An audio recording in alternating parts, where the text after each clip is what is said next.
Good morning to all. Here I am going to describe our chapter The Lost Spring, part 2nd. This lesson has been divided into two parts. The first part describes the writer's impression about the life of poor rag pickers, and the second part describes the miserable life of the bangle makers in the town of Firozabad.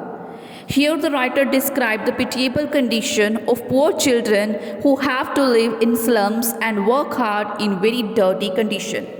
So here is the second part of this chapter, the bangle makers of Firozabad. The writer meets a boy named Mukesh in Firozabad. Mukesh belongs to a family of bangle makers, but he wants to be his own master. He says that he will be a motor mechanic. His dreams look like a marriage in the dusty streets of Firozabad. The town is famous for its bangles. Every other family here is engaged in making bangles. It is the center of India's glass blowing industry. Families living here have spent generations working around furnaces, welding glass, and making bangles. Mukesh's family is among them. About 20,000 children work in the glass furnaces. Their parents don't know that it's illegal for the children to work in high temperature, in dingy cells, without air and light. Children work in these hot furnaces all day long, often losing the brightness of their eyes.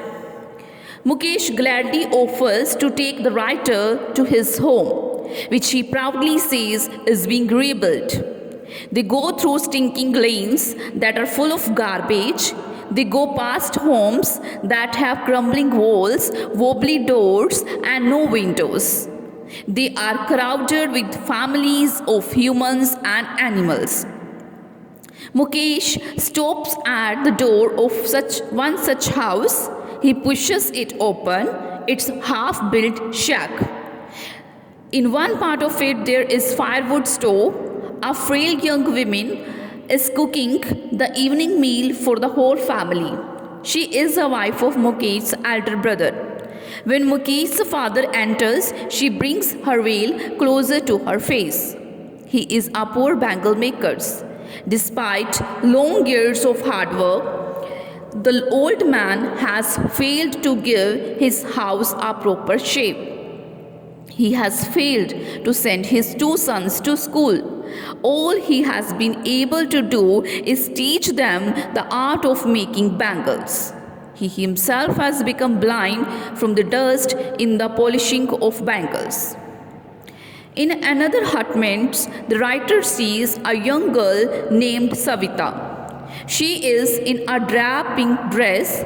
An elderly woman sits alongside her. They are soldering pieces of glasses. At present, she hardly knows that bangles she is making are symbols of the Indian women's suhag.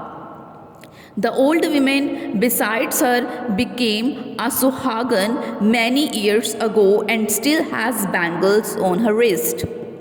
The writer says with a sense of pain that the cry of poverty rings in every home in Firozabad. Little has changed with the time. Years of toil have killed all their initiative and ability to dream. The writer asks them why they don't organize themselves into a cooperative. To this, they say that the police crushes all such efforts. They are beaten and put in jail on the charge of doing illegal acts. They are caught in the vicious circles of shahukars, middlemen, policemen, bureaucrats, and politicians. The poor bangle makers have come to accept their fate as something natural. To do anything else would mean to dare. The writer is happy that Mukesh has dared to break away from this vicious circle. He has decided to be a motor mechanic. He says that he will go to a garage and learn the job. Though It's a long way from his home. He says that he will walk all the distance and will fulfill the dream. So this is the story of the bangle makers. It's a part second of our chapter Lost Spring. I hope you understand this. Thank you and have a nice day.